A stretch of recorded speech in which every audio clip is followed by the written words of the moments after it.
Welcome to another edition of Kicking It with the Brothers. We are old school today, back to the originals. As you know, we had our big EPL preview show, but we are going to have more and more content. We're going to be bringing in all of our Multiplicity Media family. But for the midweek, in terms of our, so you're going to hear some of our predictions, some of our summaries. We had to make sure that we brought in the Barca GOAT, our man, the chosen one. 15 is back in the house. Yeah, man. I'm trying to give here's what I'm trying to give you all of your nicknames that you would also use for Messi, because y'all could use a little bit of Messi right now in Barcelona. I just noticed this nastiness that you wrote up on the board. This is real quiet 3 points from Arsenal, 3 points from good that you just lightly put on your little whiteboard behind you. That's just me. You have no shame today, sir. That's fine. And it's a beautiful picture, ladybugs from my daughter as well. You know what I'm saying? So it was her first day of kindergarten, but safe to say everything's good over there with NL. GOAT 15, brother. Let's jump right into it, man. At about the first 20 minutes was an interesting affair. I think it's fair to say that the refs were poor in the Barcelona match. No consistency.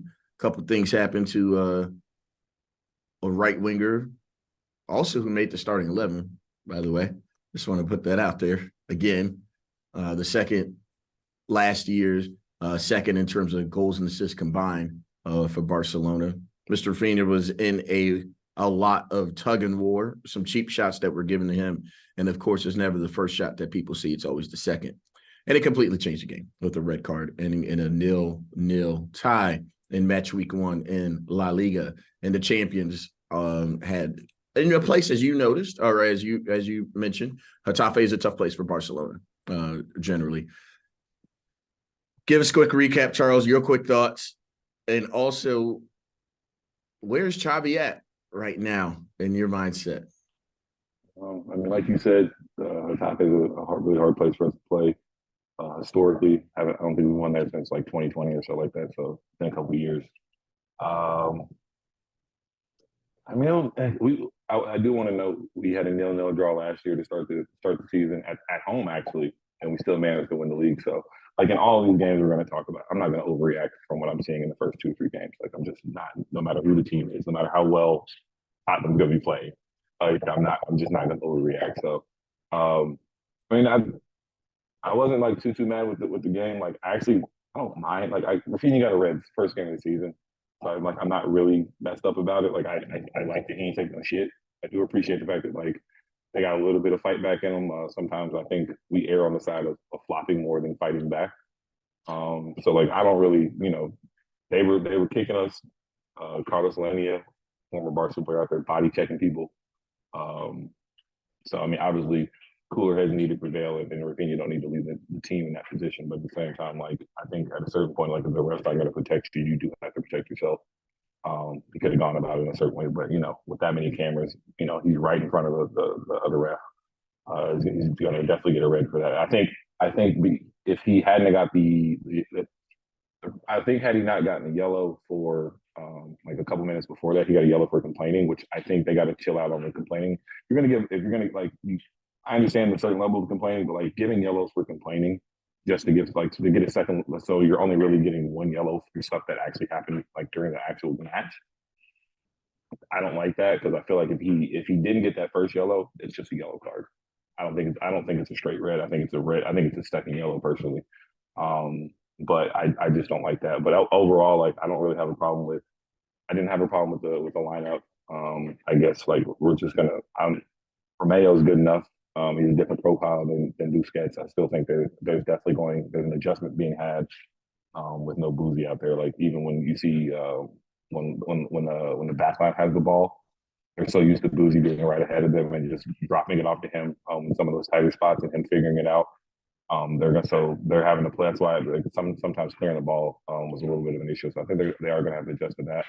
I do like the fact that Romeo obviously is much more athletic than Busquets, so he'll actually like push forward from time to time, dribble by somebody, can break some lines that way. So it's definitely a different dynamic. But man, I didn't mind the 11. I don't hate Rafinha as much as Dion does. I do think he's a bit of hit or miss, but I think for as much as we hate on Rafinha, I think Lewandowski gets the pass. I definitely thought he got a pass the other day. He was a no-show. The fact that he is an automatic starter without, like, I'm not saying obviously he's one of the best strikers in the world, but like sometimes he needs like to come off the bench. Sometimes he needs like I think he needs to rest like everybody else does. Um, and so like I would have taken him off at some point. Like they're just leaving him out there and he's doing the same old shit every time we have the ball. So um, I was a little bit more disappointed in him. Uh, as far as what my manager's doing, I don't know. Like I don't clearly we're not at the training session, but I mean every time that I see the players that they don't believe in get in the game, they seem to do better than the players that they believe in. As an observation made by our other Barca boy was made the other day that every time Ansu and Farron and those guys come off the bench in around the 60th minute, Barcelona instantly seems more dangerous and more likely to score. Um, that's why I continue to be flummoxed by the Ansu Fati rumors as he's literally one of the most dangerous players on our team. And every time he's out there, good, bad, or whatever, he's at least trying to make some shit happen. He's at least trying to run at people. He's at least trying to make runs. I think that he is one of the people that have been most mistreated at Barca. I think he is a person that is caught in between two eras of Barca more than a lot of players. I think he was raised to be a 10 like Messi. That's when the entire system of La Masia, and the other places were set up to, and Saga was set up to have a 10. Ansu is a true 10. At worst, he's a second striker. He's not a left winger. He's one of those things. And like even some of the runs that I see him making and some of the 1-2 touches I see him trying to make is like he plays like a person that was raised in tiki taka, not a person that's raised in what they're trying to do. Because he's the only one who makes diagonal runs. He's the only one who tries to do 1-2s with people. Like there's not a lot of that going on. And so I feel like he's kind of raised under he's more like I think Ansu's more pep than most of the players. Like he's still got more pep DNA in his actual game and the way he was raised to play the game than a lot of these guys who got to Barca, like Pedri and Araujo and some of these players that got to Barca when they were 19 and they're still claiming them as academy players.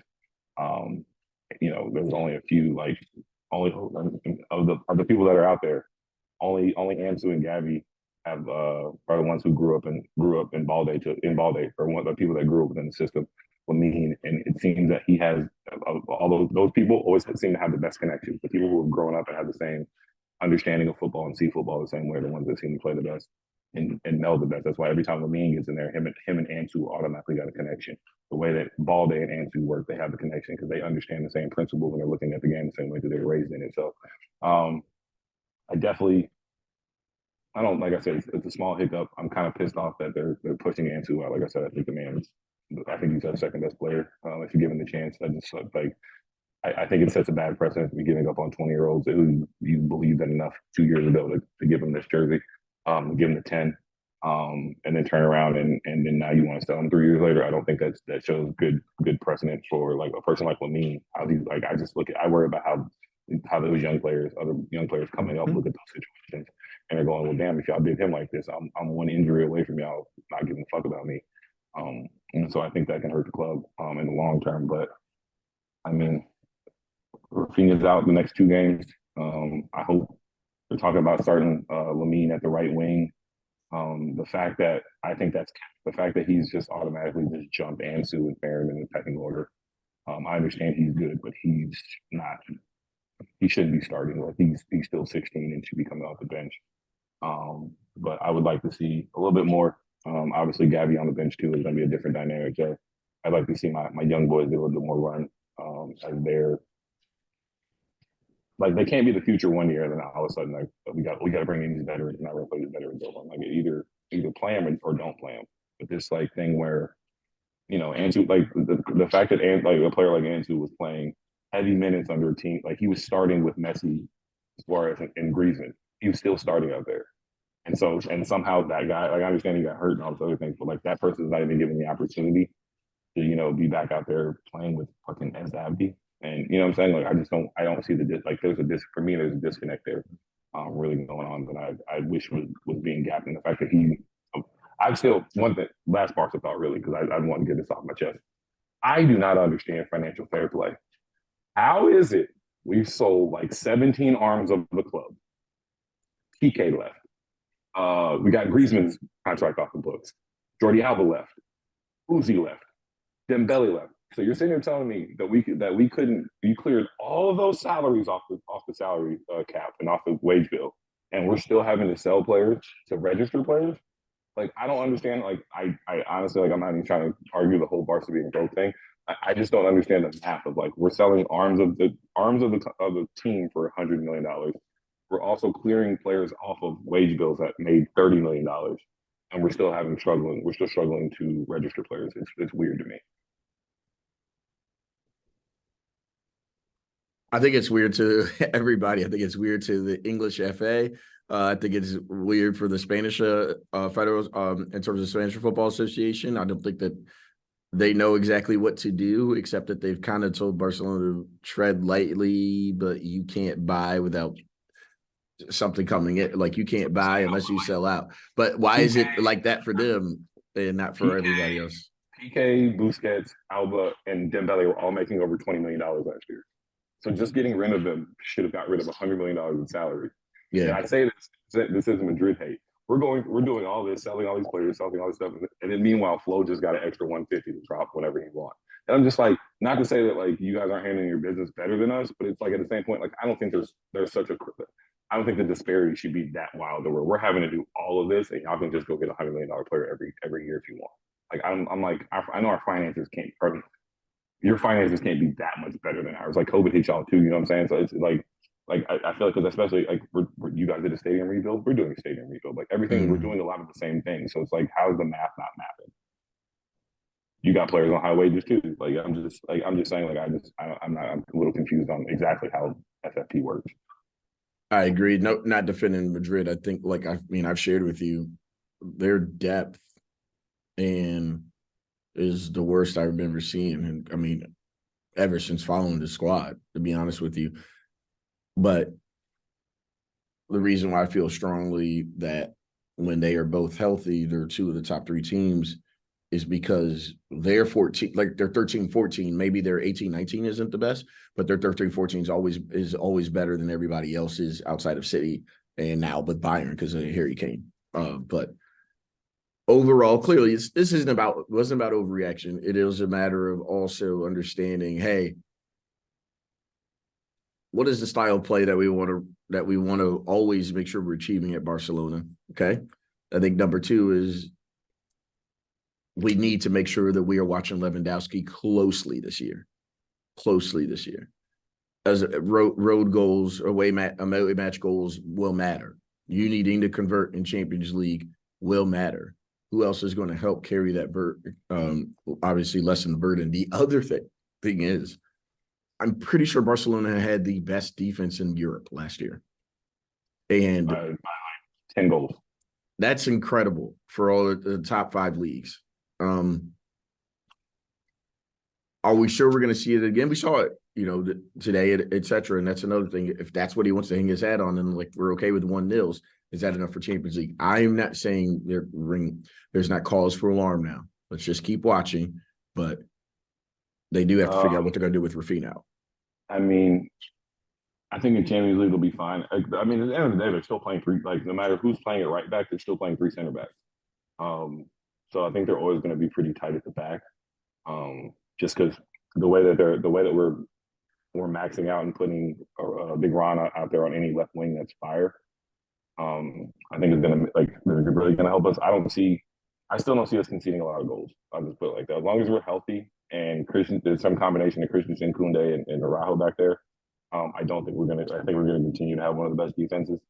They are very, very good at like as much as like even when we give up pressure. I mean, we give up the ball and we're taking on pressure.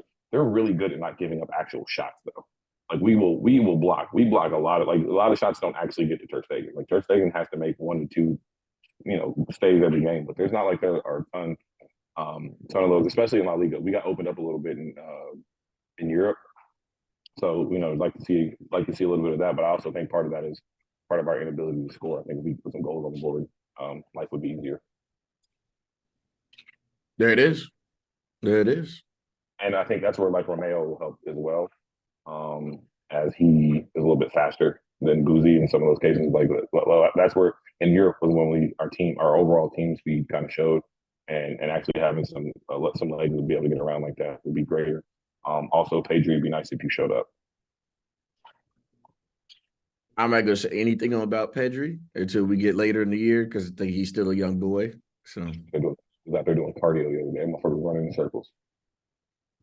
well, our boy Ney, the guy who we thought was gonna pass Messi and Ballon d'Ors because he was still young enough. He had his own squad, left the pastures of Barca, one of the best attacking threes that we've ever seen in from left to right. Well, depending on what doesn't matter. Look, doesn't matter. They're just playing football. But Suarez, Neymar, and Messi, long way away from where we were in 2015 of them winning the Champions League. However, here we are. Neymar went to his own squad. Didn't even come close to a Ballon d'Or in my eyes because we still had CR7, we still had Benz, and we clearly had GOAT. And Messi was still around, VVD, and did not bring the promises that he thought he was going to bring with winning anything Champions League. And unfortunately, Brazil has taken the biggest slip since he has become a leader in that squad. Neymar is now off to Saudi Arabia. And the perks, man, have you seen the gifts and the bags that my brother got? He's getting the Ray Allen package from He Got Game. He's getting the Shaq package from Blue Chips, Penny. Yeah. He's taking care of him. He's taking care of Neon Bedell package, Ricky Rose. Instead of a tractor, they give them G5s. It's crazy. Neymar is off to Saudi Arabia, and I think it's best for PSG. I think, and doesn't matter on that front, but this is what the reality is. Charles, give me the best comparison for the Neymar and Mbappe beef. All of a sudden, Mbappe's in training and happy as a clam. They're smiling everywhere. I mean, I was trying to figure out if Neymar was closer to James Harden. Was he closer to Liz Cambridge? I mean, there's a lot of like, I don't know, man. Like, they was cool at once. I honestly think the beef has more to do with Mbappe because I just think Mbappe is a bit of like kind of I think he's kind of mentally like not as tough as you think he is. Like I think he's kind of a baby. He's super like he's not even a bit of a prima donna, but I just think he wants his way. I'm sure when Messi came in there, like it was almost he could have at some point felt like it was Messi and Ney versus him. In that like in that original beef that Ney had the tipping point now because he had Messi. So I can see how that was leveraged and used where he might have felt like the third wheel in that scenario. So it's just weird, but at the same time, like I mean, they did like I said, they PSG implemented the French operation. They got rid of Ney. They brought in one of his good friends in Dembele. His brother's in the squad, back in the squad now. Like, why wouldn't he be happy? It worked out. I mean, and at the end of the day, it's another day that he's not on Real Madrid. So I mean, I'm not going to complain.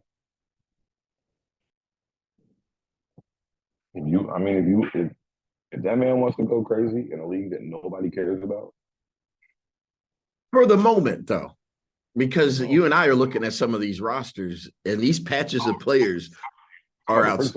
I hear you. No, I hear you. But if you're going to be together, though, Dembele for, I mean, this is maybe from a chemistry standpoint, the best 11 they've had to make a run, minus just Messi's greatness. I'm not saying let's take Messi out of it. It's just, but also like how healthy was he for all of these UCL runs, etc. Like they are pretty balanced. And there's no disrespect to Poch. This is the best manager Mbappe's ever had, club or country. So if he decides to just roll out this year, I'm not, I don't have the highest of hopes for them where it actually matters, and also the draw matters too.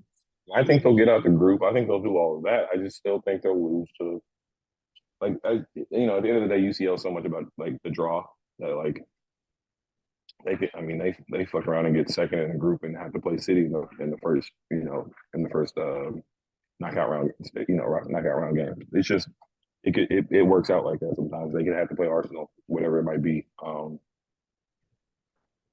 So I just think that a lot of I'm just saying a lot can happen. I don't think that like that is they have a decent squad, but I mean what is it? It's Ramos' first year playing in Spain. I'm not in Spain, in France. It's Dembele's first year. Like they got a lot of players that are assimilating to the team. So it's not just I'm not sure it's just going to be an easy, plug and play. And now we got guys ready to roll. So I'm interested with that. But I mean, they're going to win the French league. I think that's an obvious pick. But are they really?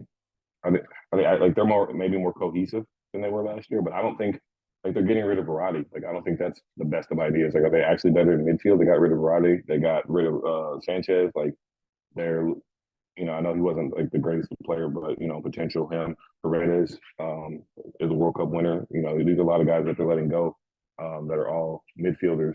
I'm just wondering like are they actually better in midfield? Obviously their attack is more well rounded. But especially that they lost Ramos, so like they're losing leaders. Um, I'm just I'm just interested to see how it all pieces together. It's going to be fun. No, it's going to be fun to watch. Let's stay in the transfer news businesses very quickly. You and I have been wondering, like, okay, here's the deal. And that's crazy. Because Sunday, if you watch Enzo, it's like, damn, the brother came on a discount because he controlled the game. But I also think he controlled the match because I think Liverpool is incredibly poor in the midfield. And it's going to be their downfall. This was a Chelsea team that hasn't even had 2 months with Poch. The man started July 1st. You know what I'm saying? And now he's got some squad coming. But Enzo, what I think he has done, or excuse me, Chelsea, in terms of just, I get it. Go get one of the best players in the World Cup, a guy who can, and Benfica, they're just incredible too. Like I've told you about their story in their academy. It's incredible what they've done. But go get him because he can be the foundation for the next 5 years. Is that worth 120, 130 mil? I can't answer that. What I can answer is that Declan Rice should have never gone for 105 million. Okay. The game was the best player, we think maybe the best player, depends on how you rate Antonio, on a team that finished 16th in the Prem. Yes, that they win the Conference League and brought a trophy to London with a team that named Chelsea or Arsenal, but 105 M's, right? Then Moises Caicedo.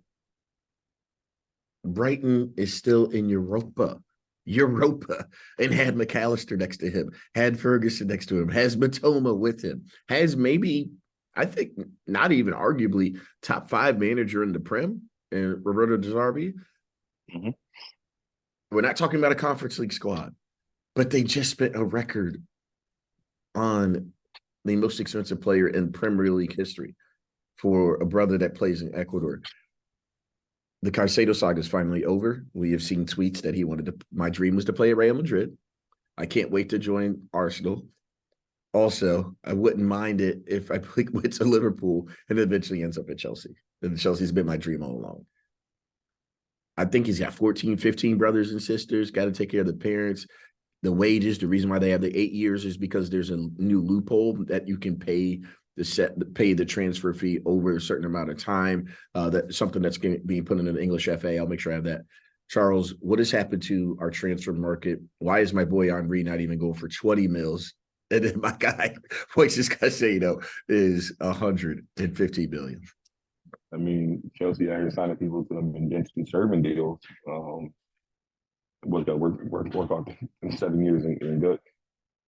Them 7 years to go joints, but I mean it's inflated. The English tax is a real thing for sure. Like I don't understand how a player like I said the variance in players and prices this window has been just ridiculous. Like the fact like the amount of the range of player that you can get for $40 million these days, and where they're going. I guess a lot of where they're being sent is what the difference is. 30 was it like 30 million for Riyad Mahrez to go to Saudi Arabia? I doubt he would have been 30 million to go to another EPL team. So I think that has part of it, part to do with it as well. I don't think like if that's the case, not to bring everything back to Barca, but then like Ansu Fati should be on the market for 105 too. Like if being 21 and talented is all you need to do to get picked up to be in your low 20s and talented, and half my squad is worth that much. But it's getting stupid because I guess like what happens when an actual really good player is available? And like not to knock all these people's potential, but like I said, if like just the fact that like it's just ridiculous because you got to think about it. Like in comparison to Jude, the price that Jude went for, like these are people that are less heralded, less talented, less accolades, and are seen as like lesser quality midfielders than Jude Bellingham. Like Jude is by far like rated as a much better, higher prospect player. Has been his jersey's already retired at Birmingham. Um, than these people, and then he's going to the like. It's just like its prices aren't real anymore. Um, like it's interesting to see how it's going, but I do think there's going to be an overcorrection at some point. I just don't know when. But I do think teams are going to start to like once they're paying like they're paying 130 for central defensive mids. Like that's not a good precedent for all the other positions. Do they have 11 good players, Chelsea? No, I doubt it. But they may have 7. I mean, sure. Like once again, I'm not overreacting to one game. Right. Uh, apparently, like there's and this is one of the You things haven't won in the FA Cup, by the way. You have changed your pick. but I just want to note that like there's certain things that I'm just noticing. Every Ajax player can be good. The fact that like Ajax sells their right back every year, just every year, like they just assume that the next guy, Fair. the next is good. Um, every just because he's black and French and plays for Lille does not mean he's good. Like just because he played one season at Monaco does not mean he's good. Just because, like I said, they've taken this thing now where, like I said, it's a bit inflated to where like every talented French kid is worth 35 million. Every player that ever went to if you spent 2 days at Ajax, we got a ticket on you. It's just real. It's nasty business. Like think about all like they Ajax has sold Dest, what's his Gavinger or whatever the one that's on Bayern. They sold like 4 different right backs in the last 3 years. Like all you mean to tell me they had $100 million worth of right backs that we just didn't know about, or you just buying the brand and just assuming that these people are good, and then you're just going off name. I just don't see like how I don't see how. And mind you, Serginho Dest is supposed to be the best of all of them. That's a good point. That's a good point. Like I don't understand like those ends of it, to where they're just selling, like I said, all these players where if you had I feel like it's starting to turn into AAU. Like if you have one good game against the right team, man, you can get an offer. You can get an offer on the spot. Yeah, you've seen it. You've seen that life. That's important. Like and I like even like we're talking about Brighton. Like Brighton had a very good team. They outperformed themselves last year, but they still finished what six, seven. Yeah, that's what I'm saying. Like they're a Europa team. But yet 8 of their players got sold. So like that's like come on, like that'd be like Duke buying all of North Carolina A&T's players because they did well in the NIT. It's like, dude, like that's not actual like are we sure these people are quality, or that they're like what you're getting out of them at Brighton is what you're getting out of them?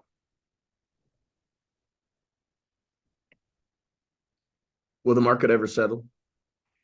Like, how did we get, or is it? I mean, it's taken off now. Or is it? I mean, are we done, or how does this get put back in the bottle?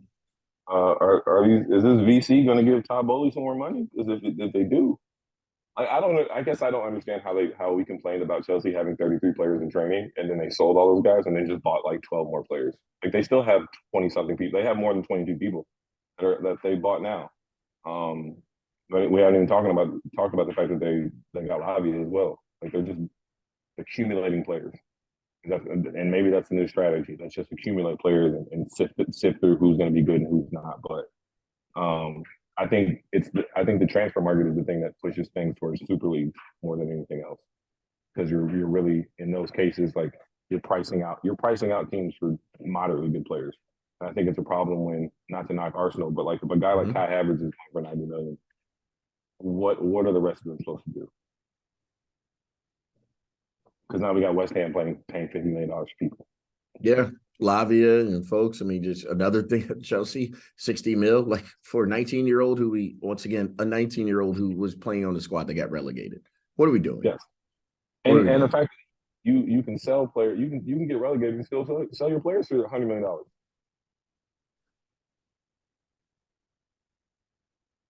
It just 2 plus 2 doesn't equal 4 sometimes in this Mm, transfer game. Obviously, like I've yet to see a case where a team said that this was like one thing about this negotiation stuff, where a team said this is the price and they didn't get the price though. hmm So I think that's part of the problem is like they're only, when we really get into the nuts and bolts of this, there are only 12 to 15 like big clubs in the world.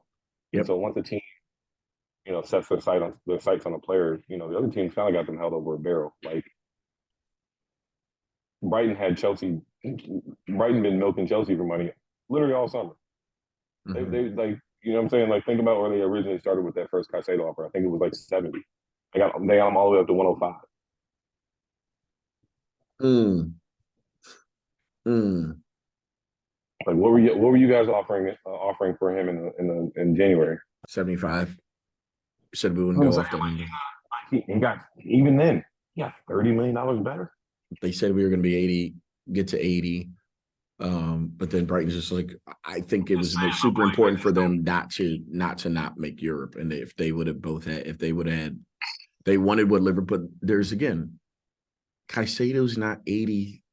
What is it? Not 80, but I think it's between 60 and 80 when everything's with all the add-ons on for McAllister. But he is not 50 million. Let's just call it that. Worse than McAllister or better than McAllister. He's just not. They played on the same team. I don't get it. We'll see. We'll see I think as the world think turns. and I also think that like Casemiro and Oof. Rodri and Busquets have made like all those people would be in their prime would be worth $200 million. And if these Sixers are going for that, then these guys are worth 200 million.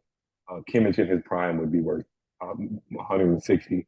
But I think that they have made it to where like them not having an impact, Boozy not scoring goals, and you're not really noticing him is completely different than Caicedo offering nothing in attack. And so I think like just to say like he doesn't score goals, he doesn't do anything, but he's gonna break up these attacks and all this other stuff. Like I don't even like I find it hard to believe that these people are gonna start living. I think like I find it hard to see these people living up to their prices. Um, that's a lot of money, dude. You got in the park, you could play twos, you could play threes. Obviously, when you were in America, but football, as they know, is like when you were picking up, you just want to you get your squad. Your Sunday league is what they call it in Europe or South America. But you pick five aside, and this is how you get better. You get to work on your skills, work on your tricks. But where you don't have six other or five others on the pitch that you have to worry about passing to, a lot more one-on-ones. And in that same breath, as we are a Hoga Bonito podcast always, and also we definitely appreciate when we able to see five midfielders, five attacking, five middle. We're going to be able with our five aside, our best 5 games of the upcoming weekend and predictions. We are going to be keeping a tally. You'll be able to see whether Charles and Emil have a little bit of soccer knowledge, whether they don't. And we are match week 2. Be Once again, be patient with us. We may be 5, it may be 4, but this week we got Leipzig versus Leverkusen. In my opinion, I think you sent me an interesting text this week about why are we not watching more of Leipzig, and Leipzig may be the best young team in all of Europe. So Leipzig, yeah, go ahead. I'll let you spin on that real quick. But Leipzig, Leverkusen, I got wings, man. I'm fully on the Red Bulls train. F1 too. I'm not a Max Verstappen guy at all. But shout out to Say Lou, less. the young Lou. Well, Can there's we only one answer. can we get on the podium now? Can we get on the podium? It's been a minute. He been on enough. Legacy act. Your legacy act out there. Say less. Say less. All right. Uh, I'm all Leipzig, man. Like I think Harry Kane ain't never getting a damn trophy. That's the way I'm looking. Mm-mm. I'm going Mm-mm. after what I saw last week. The fact that I think uh, Bayern are in disarray on a lot of levels. I think they have a sporting philosophy issue right now. I think they thought shit was too sweet, so where they could just fire anybody, do whatever. And I think they really messed up the continuity. just from the idea of what they're doing through the manager to through the players that they have. I don't think their personnel really fits what Tuchel's trying to do. The simple fact that he's beefing with Kimmich, like little things like that make me like like those things just make me wonder. But Leverkusen's got a decent squad. As long as your boy Monani or whatever the French dude who be out here tricking shots in the World Cup, as long as he plays, probably be a good game. But I think Leipzig is going to ride that momentum and win this weekend. Like to see the young boy. Watched a little bit last year, obviously, when I was, in terms of from when I had interest from a betting perspective. Silicon is a nice player, man, in the back, boy. He looks the part, but also plays the part, man. And obviously, Leipzig, it'll be interesting to see. We may have to check and see what their group looks like, because we may be putting a little speak of that. Barca legend. Shout out to Black Javi, Barca legend. You got lucky I ain't got Black Javi in my squad, because that would definitely be the jersey I'd have. Danny Olmo, is he an automatic starter for Spain? When will that happen? Depends on the formation. He started most of the World Cup. And Nations League too. I mean, you see that still going for him? Usually doing in the attacking department. Okay. All right. It'll be interesting to see how Xavi Simons does once again. Another Dutch, but PSV player. Very, very good pickup. $100 million. He's like 20. He's a $100 million player right there by him.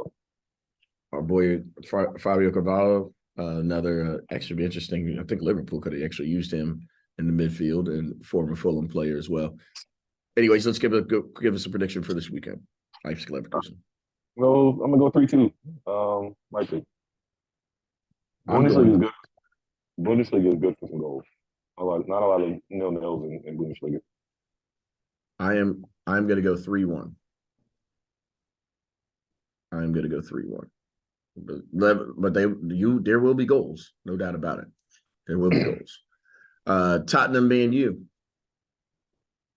Where's this game at? It's at the most beautiful stadium. Okay. White Hart. Oh, well, seeing as I attended the Man U Tottenham game last year at White Hart Lane, with my brother X. Tottenham 2-1. I believe in Ange.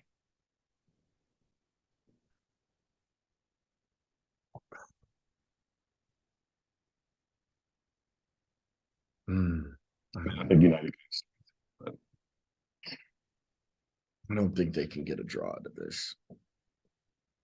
I'm going 2-1. I'm going 2-1 because I think you guys are going to get 2 goals. I just don't think United can score enough. And actually, I'm a big karma guy. There's no way that Wolves shouldn't have been able to have a penalty on Monday. Yeah, I'm going 2-1. 2-1. Feel very good about it, actually. Yeah. And you know what? For a little bit of, I will put an anytime goal score. I think Sonny scores his first goal in the Premier League. Do I? I think it's going to be 2 more weeks before Richie scores. So I'm holding off on a guaranteed Richarlison goal. 2 more weeks plus 20 until Richie probably scores, but that would be the equivalent of what he did last year. No, it'll take them signing Lukaku for him to get his shit together. All right, I think we're rolling here. City, Newcastle, but it is at the Etihad. I will start us off. I think that Newcastle will actually get 2 goals. I just think that Manchester City will get 4. 4-2. I think there's going to be a lot of goals in this match. I don't think Newcastle could sit back when they play City. It's always a pretty exciting match. I've seen it where it's been 3-3, but this gives me vibes of City will try to take it United just like they did against Arsenal. They're trying to figure out still what's going on with how they are going to mold their team. As we see, when people see this out, they decided to start Foden, Grealish, and if I am not mistaken, not Cole Palmer on the right. Well, Cole Palmer starting at right wing, but then Rodri in the midfield, if I'm not mistaken, today. And on the right, in terms of what, and then obviously they have Kovacic, and then Palmer on the right wing, and then with Holland up top at the one. That'll be interesting because now it looks like who are the subs for those players? Who are you bringing on because they are like a little squad depth? But that tells me Bernardo will be healthy on at the Etihad, and we see how he moves at the Etihad. The last time we saw him at the Etihad in a big game, Silva was unbelievable against Real Madrid. He's going to go with the goal scoring team on the weekend, which means Alvarez will be in there as well as Bernardo. So yeah, I think that's going to be more of it. I'm going to go. Who stays? Who stays on that squad though? Rodri, he'll play again in the first 11. Yeah, for sure. I think Kovacic play. I think he's going to end up being the one who plays. We were all surprised by it. I think I was saying it last year when he signed him. I think he's going to be the one who is more of a seamless fit than we expect. My former Madrid guys, it's crazy, but the talent that they're able to produce. Kovacic and Odegaard were my young pups. All right, let's keep it moving.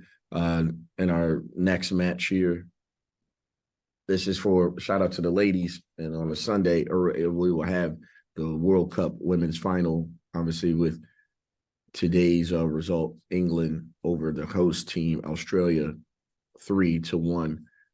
Even though Sam Kerr is back, unbelievable goal by her today. But the Spanish have been incredibly consistent. If this was your pick, you were hoping that they would have a chance to get to the final, and here they are. We have Spain and England in a women's final. What's your prediction, Charles? I mean, you know who I'm picking. I'm rolling with the Barca girls. But yeah, some Madrid girls in there too. Just a couple. Please don't disrespect us. On the squad, there are 8 Barcelona players on the team. There you Come go. on now. There are 2 Barca girls on the team, so I'm not gonna sit here and hate on them. But I'm going the Red Fury 2-1.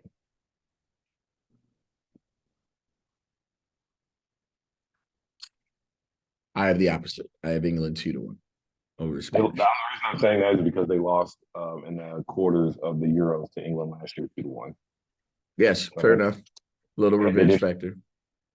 They didn't have Alexis, so I think they're gonna get their get back. England has an opportunity here to complete 2 out of 3 of what your boys did in terms of the World Cup, the Euros, and then came back and did their thing. So we'll see in terms of on the men's side with Spain, but England women's team, the trophies this year. There it is. So in terms of the Spanish have been great though, but whatever happens, I think it's going to be a good match, and I think it'll be actually worth the 6 a.m. Eastern. So please wake up, make sure you're supporting your women's football clubs, and you're obviously in terms of your national being able to watch the national product. You know what we are not going to do is give any reference to what happened to the U.S. outside of the fact of they ain't here, and it's a huge loss. Huge loss. Moving on. There we go. Hey, sir. Atletico and Betis on the weekend. Atletico, our boy, Memphis. Proud the back of the net. They had my boy Alvaro Morata. When does that ever happen where they both scored? You try to say your boy don't know soccer, but I've been trying to tell you, Memphis Depay is better than what y'all think he is. Atletico is going to win basic, easy work, 1-0. Not going to be an expensive game. I just think they're going to win 1-0. I think it's a draw, 1-1 draw. So we will keep it together. Both of us have Leipzig. Both of us have Tottenham over Man U. I have City with the win 4-2 against Newcastle. You have Newcastle. We are split with also Spain and the English women, and we are split with Atletico and Betis. Draw. What? I said Newcastle City's gonna be a 2-2 draw. I said we're split. Yeah, we're split. I don't know why you could. I don't see it drawn, but we'll see at the end. They're doing without KDB. I just don't think they're gonna be able to score 4 goals like you think. I think they're gonna have. I will note one thing: if Newcastle tries to play like they played last week, they'll lose 4-2. Okay. All right. Try to open up like they did against Villa, they'll get shredded to pieces. But cool. All right, we marking them down. 5-a-side is over. Charles, after it's not that we're making overreactions, but we always got to make sure we are giving our props, and we'll make sure we give our flowers when we see greatness. And I actually think I know who is Charles's most impressive big club of the weekend. But what's that? I don't think so. It's like I'm inducting the team into the big club. I know where you're going. This is where I think you're going. Club into the big club. It's now a big seven. They got big seven money. I'm calling them the big seven. Newcastle was the most impressive team I saw last week. Oh, and by the way, I didn't say country. It could have been anywhere, but big club. Newcastle's a big club. No. What Newcastle did to Villa, seeing as we all like how highly we all spoke on Villa. Obviously, Neymar got hurt, but Isak, Barnes, Tonali, all those new signings. The fact that they got the money to buy those new signings, one, but like all the new signings were showing up. Bruno out there running around. I think they got a solid squad. Like I said, I thought, for all the defensive work they did last year, the fact that they went out there and were actually attacking and put up 4 goals against a decent, from what we all think is a decently solid Villa squad, was probably the most impressive thing I saw last week. Okay. Love that. I think I am doubling down on that. And it's interesting because Fergie said that Villa was the most impressive squad that they saw for the weekend. And which is crazy. Yeah, the reason I didn't say RB Leipzig is just because like Munich had a shit ton of chances. It's not like they couldn't have. They should have scored. Tell missed a bunch of chances that Harry probably won't miss. So I think that Leipzig played well, but they did get a little bit lucky with some of those opportunities that Bayern missed. Yeah, I'm doubling down. I got you. I think that Newcastle, it was the most impressive. Isak to be on the score sheet. If they can get him rolling, and they actually have him for a full season. Eddie Howe's doing the thing, and especially with knowing that they just have to make top 5, along with their Champions League obligations this year. Possible for them, but once again, after match week 1, Newcastle most impressive side. And as always, at the end of a show, we're kicking it with the brothers. First of all, I want to make sure that we say thank you for listening. Don't forget to click the like button. Please click to subscribe on all things Multiplicity Media on YouTube. Follow us on Instagram. Follow us on TikTok. Follow us on Twitter. We try to be everywhere. You can be able to catch some of the really cool content that we do in clips, and you can be able to see Charles actually do a good job of trying to explain about where United is in the process. And without further ado, Charles, the lasting thoughts for the day.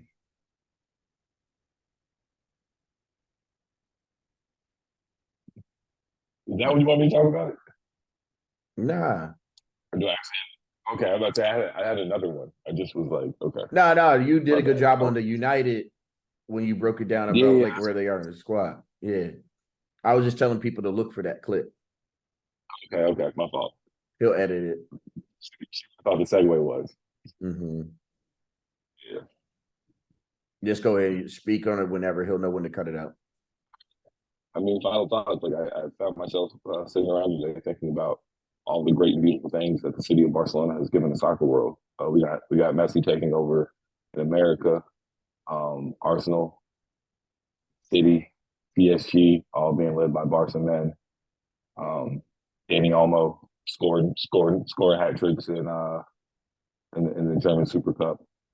I mean, Johan Cruyff, man, inspired a generation, man. Barcelona rules the world, best club in the world. Is what it is. I just want to remind you people of that. And for me, I've not been happy, obviously, in this week. Injuries to some key players on Arsenal, on Real Madrid, Aston Villa.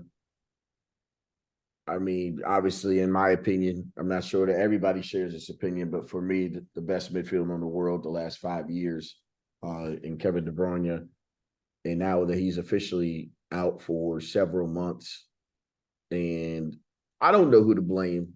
I don't know if it's the player. I don't know if it's the training staff. I don't know if it's management. Something is going chronic. Failed. Yeah, man, something's going chronic. And you know what? I think it's going to change the way City plays this year. There are passes that maybe 3, 4, 5 other people maybe in the world. There are times where it is a hit or miss with him, but when he hits and he can thread the ball and the change of play, he just understands the system so well. It was like he was born of the pep and born of the ilk, obviously in terms of Cruyff and the style of play. He fits it so well. So big shout out to him. Always want him to get better, man. But also, that's on the football side of things. But unfortunately, football also involves the reality of current situations. Current situations may not always be butterflies and rainbows, and current situations mean that we also have to address what actual humans do and how they are judged in the workplace and, unfortunately, in the court of law. For me, it has been an interesting road of trying to understand exactly what is happening in the culture for the he said, she said, whatever it may be, video world when it comes to sexual assault, harassment. Clearly, I want to say be on the right end of things, because I think there is no right or wrong in this. There's only what's right, and understanding that there is no place ever for sexual assault one way or the other.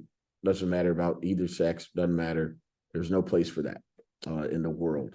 And for anybody to feel like their rights are being violated by any stretch of the means. And we also have a court of the law.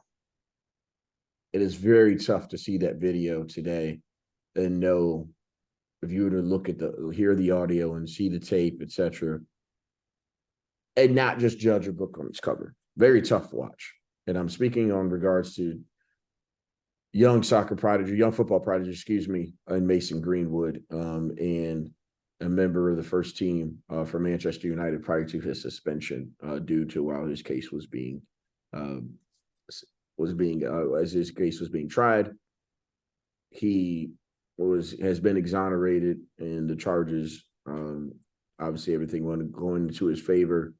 And it's been an evaluation between Adidas and United special investigations. And I think we are only hours away from hearing that Mason Greenwood would be able to return to the pitch for the first team for one of the biggest clubs in all of football in Manchester United. I want to be in favor of the judicial system. At the same time, I am not for not letting people have their due process. That's where I'm at with it, Charles. That's no PC to that. I'm just being real. It's tough to watch that video. It's also tough to see. We don't know all the circumstances, but this is why people have their day in court. Mason Greenwood had his day in court. And unless something is where he is found guilty, that's how, as an employer, you have to address it. That's where I'm at with it. That's my last thought, brother. I'll tee it up for you. I mean, I would say I'm relatively right there with you. I mean, even abroad, I'm not really. Well, I was thinking today, like, how long, like, he's been in United since he was what, 8, 9, 10 years old. So like it's like it's a little different than back home when something happens with a team that the player's only been with the organization for 2, 3 years, whatever it might be. Young boy on the Spurs, they kicked off the squad for being nasty. Situations like that where there's no thing, but like when you have people that have, like I said, these people have been raised in your systems and stuff like that, it becomes super tricky. I mean, it's shitty as it sounds. I mean,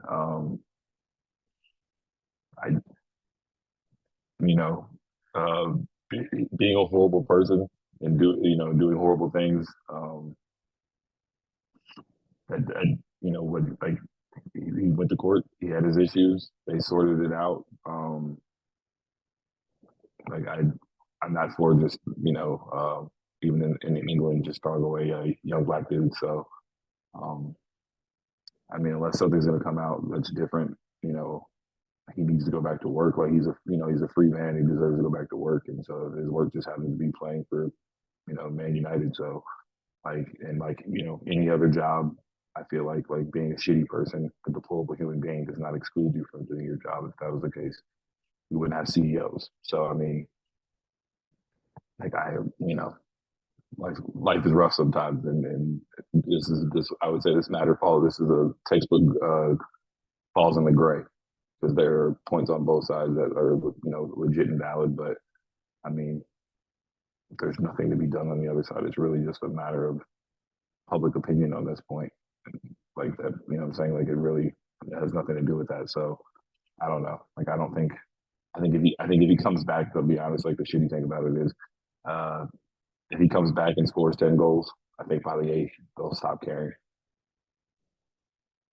So like I mean, at the end of the day, like as much as like it's a terrible thing. Like I said, he's a shitty dude, but I don't think that I think that they're at the end of the day, like it's just gonna blow over like with all these other things.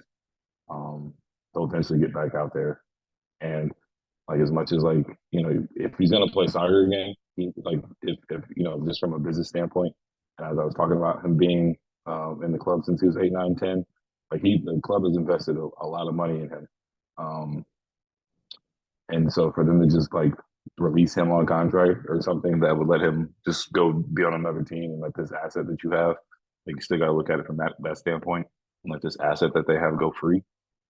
They're not going to do that, and I think like I said, without a guilty charge, that man's going to go play soccer somewhere. So I mean, at least let him do it at home in a situation that's going to foster him because he's he doesn't there's nothing hindering him from playing soccer right now with them. So either let him play because what else is he going to do, or sell him, and it's just a sunk cost. But then he was, like Mendy had to go get his, and what I'm saying, like this. Once you're clear, like what is there to do to go play soccer again? I do think it's as simple as that, man.